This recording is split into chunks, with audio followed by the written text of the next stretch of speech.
अब अलग जी, अगर परीक्षा की गोपनीयता ही सुरक्षित नहीं है तो आपको लगता है कि मेरिट आधारित चयन संभव हो पाएगा?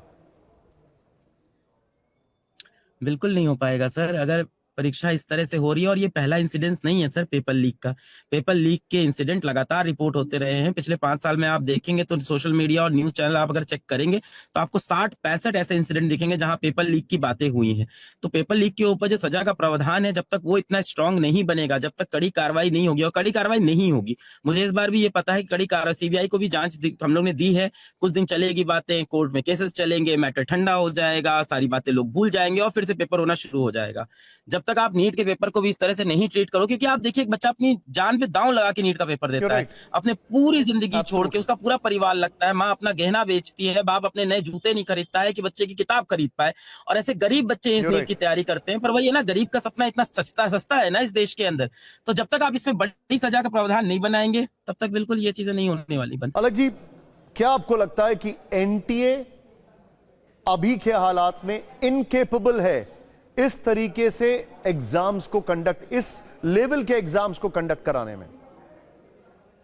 अब सर मुझे लगता क्या है, ये तो बात सामने है। जब पेपर इतने बड़े सिस्टम से लीक हो गया, एक इतना बड़ा सिस्टम जो इस पेपर को कराने में कम से कम 300-400 करोड़ रुपए खर्चा करता है, जिसके ऊपर सरकार की सारी तरह की एजेंसियां हैं, जो इन पेपर लीक को जब चाहे जिस लेवल पे चाहे कंटेन कर सकता था, स्ट्रिक्ट प्रोटोकॉल बना सकता था। तो ये तो सामने है। अब इसमें मुझे क्या बोलना कि इनकेपेबल है कि नहीं, वो तो यहाँ पे जो इसका परिणाम है वो चीजें प्रूफ कर रहा है। You right. अब ये कहना कि हम रीनीट करा देंगे और उससे सारा मुद्दा खत्म हो जाएगा, बिल्कुल नहीं होगा। बच्चों के 2 महीने 3 महीने जो बर्बाद हुए उसका जवाब कौन देगा? सरकार का जो इतना पैसा बर्बाद होगा उसका जवाब कौन देगा? टैक्स पेयर के जो पैसे खराब होंगे उसका जवाब कौन देगा?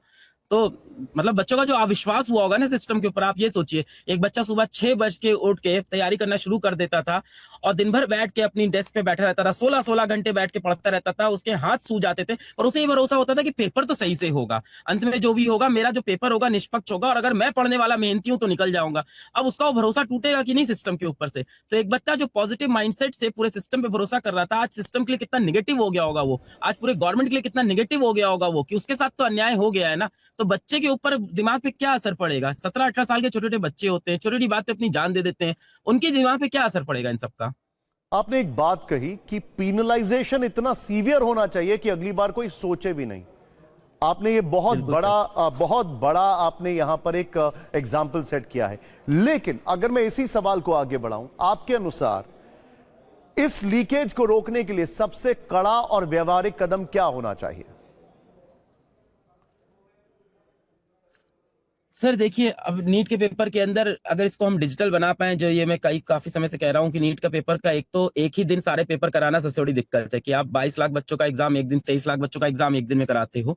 और एनटीए ही जेई का एग्जाम कराता है जहां 12 लाख बच्चे बैठते हैं, जिसको मल्टीपल शिफ्ट के अंदर कराता है। तो जब आप मल्टीपल शिफ्ट में एग्जाम कराओगे तो किसी एक शिफ्ट का बाई चांस ऐसी गलती हो भी जाए तो सुधारने का आपको मौका मिलता है, क्योंकि हर बार नए पेपर होते हैं हर शिफ्ट के अंदर।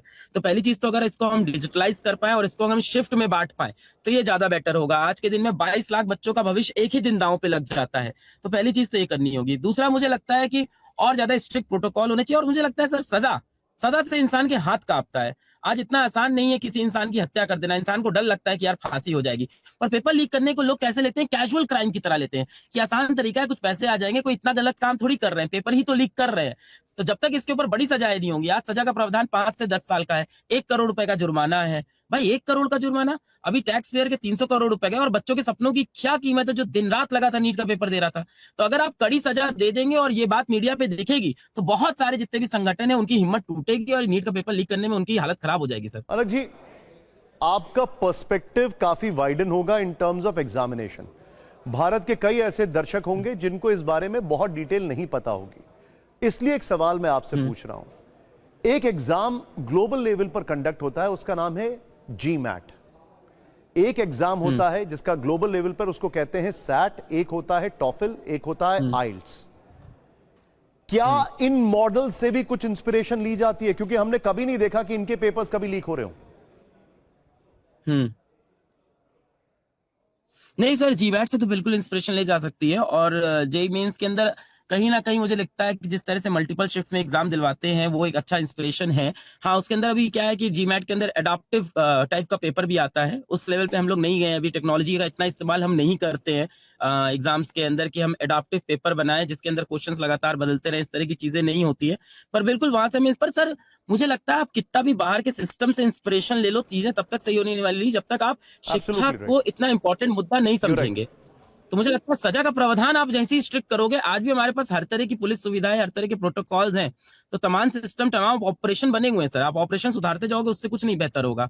आप You're जब right. इस बार आज पेपर लीक हुआ है ना, आज जितने लोगों के ऊपर ये चीज प्रूफ होती है, एक फास्ट ट्रैक कोर्ट चले और फास्ट ट्रायल हो, जितने लोग पे प्रूफ हो उनको 14 साल की 28 साल की सजा हो, तो अगली बार लोगों को डर लगेगा पेपर लीक से। You're pretty right. सर मैं इस सवाल जवाब को एक पॉजिटिव नोट पे एंड करना चाहता हूं, और आप गुरु हैं, उन बच्चों को क्या मैसेज देना चाहेंगे? बड़े डिसअपॉइंटेड होंगे इस पूरे घटनाक्रम के बाद, आप उनको क्या मैसेज देना चाहेंगे? मैं बच्चों को यही बोलूंगा कि बच्चों, आई एम सॉरी, और हमें भी माफ करना, क्योंकि हम भी शिक्षा ही क्षेत्र का पार्ट है, और मेरे जैसे शिक्षक रहते, हमारे जैसे शिक्षक रहते भी ऐसी चीजें होती हैं, तो मैं तो अपनी तरफ से माफी मांगता हूँ। एनटी अपना देखे। बच्चों, मैं आपसे माफी मांगता हूं, और आप अपनी हिम्मत रखें। अगर आपके अंदर टैलेंट है, आपके अंदर अगर पोटेंशियल है, तो आप अच्छा कर जाओगे। देखिए, खराब समय आपके साथ बहुत बुरा हुआ है, जो आपने मेहनत की है, 2 साल लग के आपने जो दिए, 3 साल 4 साल, कई बच्चे ऐसे होते हैं मजदूरी करते हैं, रात में आके पढ़ाई करते हैं, अब हो सकता है उनको वापस मजदूरी पे जाना पड़े, कई घर में उनके ऊपर इतना प्रेशर होता है। तो बच्चों, वो चीजें मैं समझता हूँ, आपकी वो दर्द बेटा मैं आपको समझता हूँ, पर हम क्या कर सकते हैं, ये पूरा सिस्टम है, और इस सिस्टम के हम सब कहीं ना कहीं इस सिस्टम की हमें सुननी है, तो इंतजार कर सकते हैं, और हमारे हाथ में कुछ नहीं है। फिर से पेपर होगा, फिर से मेहनत करेंगे, फिर से जाके पेपर देंगे। अलग जी, थैंक यू वेरी मच। आप एक बहुत नोबल कॉज में जुड़े हुए हैं। Wish you all the best and thank you very much sir. Thank you very much sir. धन्यवाद सर, धन्यवाद। कुल मिलाकर क्या कहा उन्होंने? नंबर 1, पीनलाइजेशन बहुत सीवियर कर देना चाहिए। नंबर 2, अगर 15 दिन से गेस्ट पेपर हो रहे थे तो आपके पास सेट्स थे, मल्टीपल सेट्स थे, बदल देते। नंबर 3, सिस्टम में कोई है जो इसमें इन्वॉल्व है।